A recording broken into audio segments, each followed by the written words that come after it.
नमस्कार. आपल्या सगळ्यांचे महाराष्ट्र सोशल न्यूज चॅनलमध्ये हार्दिक स्वागत. चला वळूया तर एका नवीन बातमीकडे. आजची बातमी. शिरपूर तालुक्यातील FMD लसीकरणातील कथित अनियमिततेप्रकरणी बापू जयराम कोळी यांनी जिल्हाधिकाऱ्यांना निवेदन देत मुख्यमंत्री देवेंद्र फडणवीस यांच्याकडे उच्चस्तरीय चौकशीची मागणी केली आहे.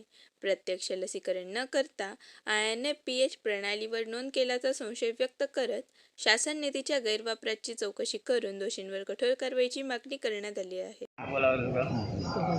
बापू जयराम कोळी पशुवर्धनमध्ये निवेदन देतो आहे मी, कारण की ते लस विकत देता आणि लसीकरण करत नाही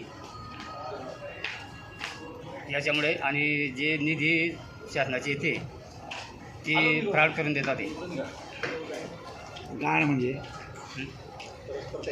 काही शासनाचे निधी येते ते फ्रॉड करून देतात होते असं, कारण की शेतकऱ्यांना देत नाही आणि 2 जनावरे असतात ते 20 जनावरे दाखवतात. बातमी आवडल्यास चॅनलला लाईक व सबस्क्राईब करा व दररोज अशा नवनवीन बातम्या पाहण्यासाठी चॅनलला फॉलो करा. धन्यवाद.